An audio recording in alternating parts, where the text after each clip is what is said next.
Community Motors West Side, the GM Superstore next to Cinema West. Community Motors of Mason City, we give you more.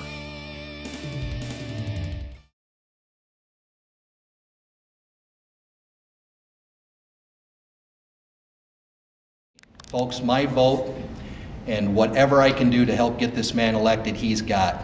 This is my man on caucus night, Senator Rick Santorum.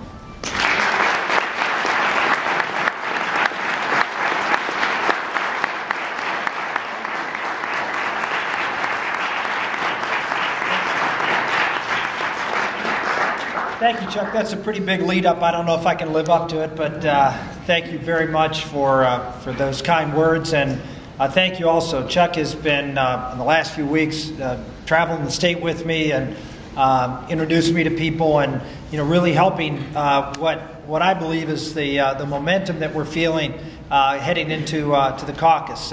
People have asked me for a long time, why haven't you done that well in the polls? I said, well, we had a strategy. The strategy was to try to peak at the right time, and that's when the first votes counted. And that all these other things really don't matter. You have to be there and you have to earn it. I was told very early on by both Terry Branstad and Chuck Grassley, who I knew, and this was over a year ago. And they told me when I was considering doing this, and I chatted with them, they said, I said, I may not have as much money as the other candidates. They said, well, don't worry about that. He said, you can't buy Iowa. You got to earn it. And so I followed that prescription and went out and instead of spending my time in New York and Los Angeles and Atlanta and Chicago trying to raise money, I spent time in Decorah and Rock Rapids and Fort Madison and Sigourney and places like that, just getting around and talking to ordinary folks who care about their country and have a special privilege, which you do as Iowans. You have a special privilege. And you fight hard for it. Chuck fights hard for it, to make sure that you're first in the nation. You have the first voice about who the next presidential nominee is going to be.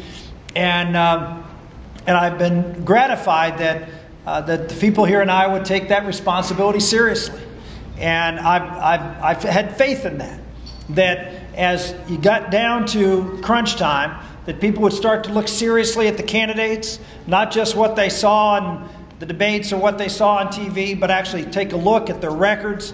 I'm encouraged that every day for the past week, our website, the top traffic state on our website is Iowa.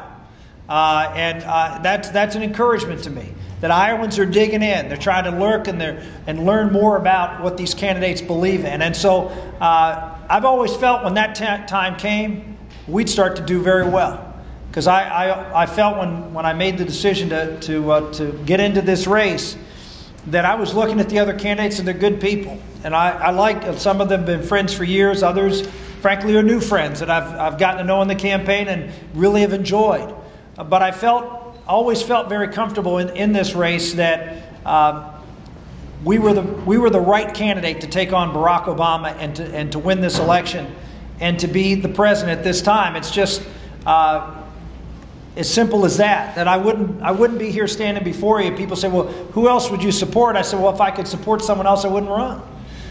I'm not running because I want to be president. I'm not running to be the most powerful man in the world. I'm running because I believe I'm in the best position to return power back to you, which is what a president in this time and era in Washington, D.C. has to be their first priority. We always talk about the Reagan three-legged stool. Sam Clovis, who's a talk show host on all the other way to the side of the state over in Sioux City, who endorsed us last week, and he's got a very strong and powerful voice out there in Northwest Iowa. He said it's not a more stable stool, it's a four-legged stool. And that four-legged stool, he adds national security conservatism, social conservatism, and economic. But he adds a fourth leg, which is constitutional conservatism. We didn't think we had to think about that. I mean, back in Reagan's day, we always sort of assumed that was part of that process. But it's become its own focal point because there's so many issues now that revolve around the concept of having being being faithful to the Constitution of this country and how we have gone astray in so many ways. And so I believe that if you're looking for someone who is solid on all four legs, if you will, that we bring that to the table. The people of Iowa have a choice to make. And I always tell people here in Iowa, don't defer your judgment to national polls. The national polls have not done. How many people here have seen another candidate in person during this campaign season? So over half the people in this room. If I asked that question, if I went to New York City and I asked them, nobody'd raise their hand. And if you go to almost any place, nobody'd raise their hand. So trust your own judgment. That's if there's one thing I would say, trust your own judgment. Don't defer to people who don't know the candidates as well as you do. There was a poll taken about 6-7 weeks ago by Pew, and they asked the question, could you name one of the 8 Republican candidates for president? 46% couldn't name anybody. And yet that's the national poll. Because they can't name anybody. Of course, you give them a name, they'll say, well, this is the person I know, or this is the person that they're talking about now. Don't defer. Lead. That's what Iowans are supposed to do.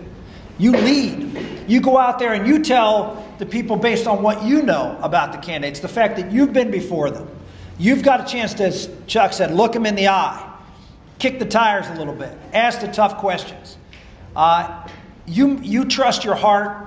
You trust what your mind is telling you, that who is the best person that Iowa can put on the national stage and say, take a look here. Here's the person we think should be considered for president that maybe you aren't paying attention to right now. And so that's what I believe in, that Iowa has done in the past, and I'm confident they'll do again in the future. Why? Because you're looking for 2 things, particularly 2 things in this election. I guess you're always looking for the nominee who can do a great job as president. Obviously, that's the initial criteria, who would be the best president. But I know people are particularly concerned about winning this election. So the siren song of, well, this person can win, has been the mantra of a lot of the candidates as they ride high in the polls. Vote for me because I can win. Well, that's important, and it is important, but what gives you the impression, what gave anybody the impression that a certain person can win? Is it maybe their history that they have won, or is it because, well, some pundits say they can win? But what do you judge? How do you judge whether somebody can win or not? Well, I can tell you what the national media judges as to how someone can win. Anybody want to tell me what the key factor is as far as the national media believes that a Republican can win? Moderate. They have to be a moderate. Because in New York, you have to be a moderate to win, and that's all they don't know anybody like you. They don't know people who are real conservatives, because that's just not their people they hang around with. And so, of course, in their mind, they have to be like their friends. And as a result, that's who they have to get to win. Well, that's just not the truth. The truth is you don't need to be a moderate to win. And worse yet, if you are a moderate and you do win, imagine what you're going to do to govern this country. Well, we've been down that road, folks.